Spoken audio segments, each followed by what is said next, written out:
Nesse vídeo de hoje, eu falo mais uma vez para vocês sobre o tema 1102. No meu vídeo anterior, quando eu falei sobre o pedido de destaque pelo ministro Alexandre de Moraes, muitas perguntas me foram feitas a esse respeito. E eu quero responder para vocês dentro dos ditames jurídicos, para vocês terem uma ideia como vai funcionar agora esse processo. Nós vimos que esse processo estava no plenário virtual.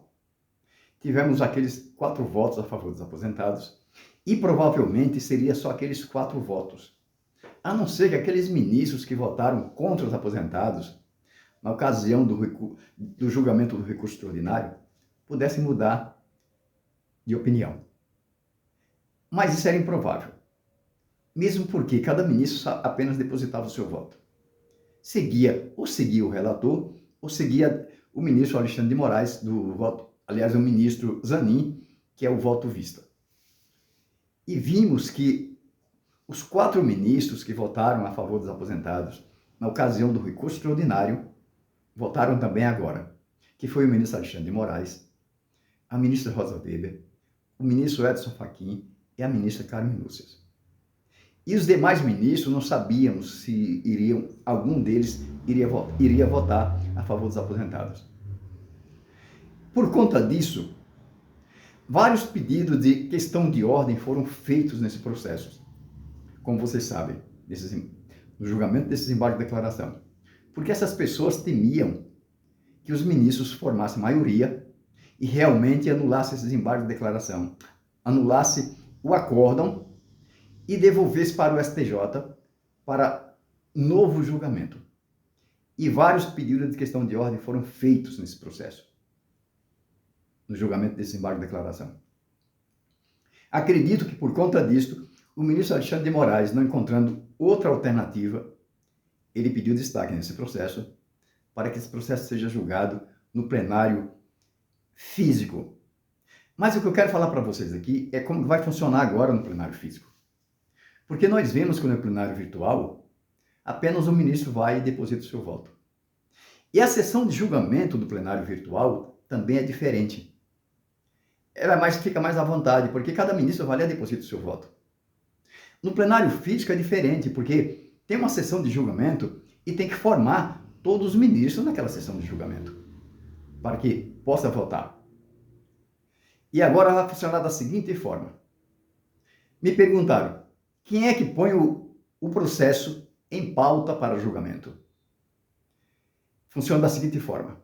O relator do processo, que é o ministro Alexandre de Moraes, ele libera o processo para julgamento. Libera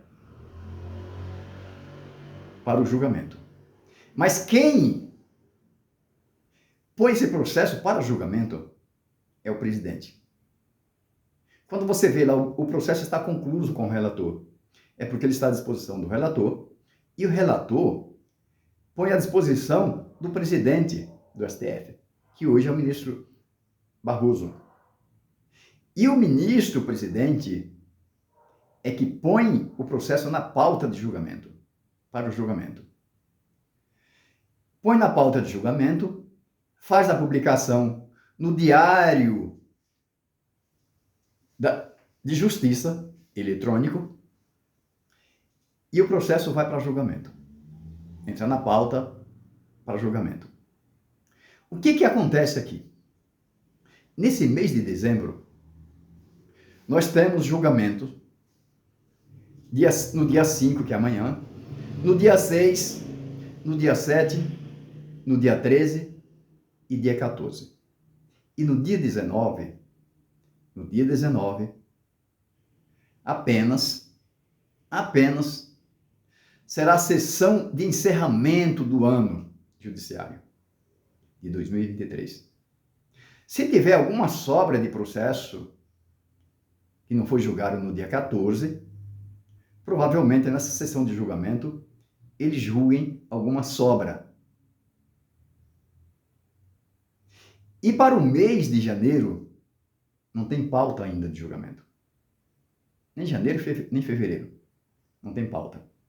Sabemos que tem um recesso agora em dezembro. E provavelmente o julgamento no STJ aliás, no STF, deverá voltar no final de janeiro para fevereiro.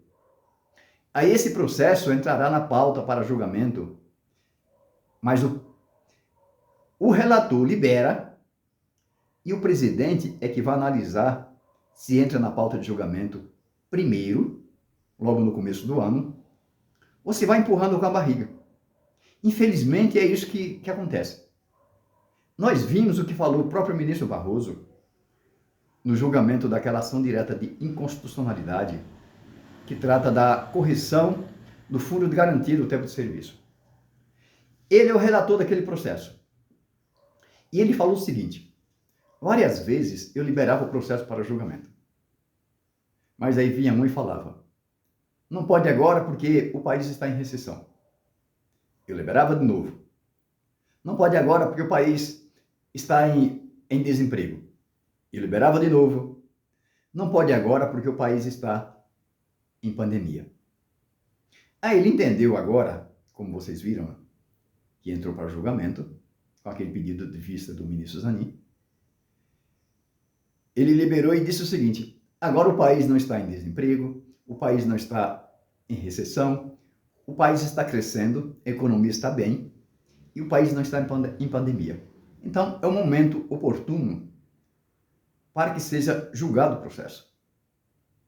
E a mesma coisa podemos usar para esse processo. Não há motivo plausível para que eles fiquem empurrando esse processo, o julgamento de desembargo de declaração, empurrando com a barriga mais para frente. Se isso acontecer, é pura interferência política.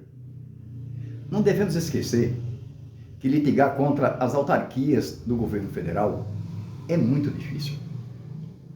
E os ministros, eles ficam também, muitas vezes, com as mãos atadas a esse respeito. Porque vai o presidente do INSS e fala: não pode agora porque tem muitos processos contra o INSS. Aí vem o presidente da Seguridade Social e fala: não pode agora porque o país está ajudando as pessoas carentes. Esse é um problema muito sério. Infelizmente, não sabemos quando esse processo retorna para julgamento. Esse é o procedimento. O relator libera, mas quem põe na pauta para julgamento é o presidente do STF, que é o ministro Barroso. Nesse ano não vai acontecer mais nada, porque a pauta de julgamento, até o dia 14, está completa já com outros processos. E também não dá tempo de articular sobre essa votação. É isso que eu tenho para falar para vocês sobre esse processo, porque as pessoas me perguntaram e eu respondo para as pessoas. Eu respondo da forma que deve ser respondida, da forma da verdade. Porque mentir para si mesmo é a pior mentira. Mentir para vocês já é ruim. Agora eu mentir para mim mesmo, que esse processo já entra logo na pauta de julgamento e vai ser julgado logo, aí seria horroroso. Porque a mentira para si é a pior mentira que pode existir. Se você gostou do vídeo, dê o seu like, da minha sinceridade. Se você entender que meus vídeos têm relevância jurídica, não se esqueça de se inscrever no meu canal. Eu preciso muito da sua assinatura. Eu preciso dos seus comentários. Muito embora eu não fique respondendo todos os comentários, porque eu não tenho tempo para ficar respondendo, mas eu estudo o que vocês falam nos comentários e eu procuro trazer para vocês em vídeos informativos, como esse aqui. Por hoje é só e fiquem todos vocês com Deus.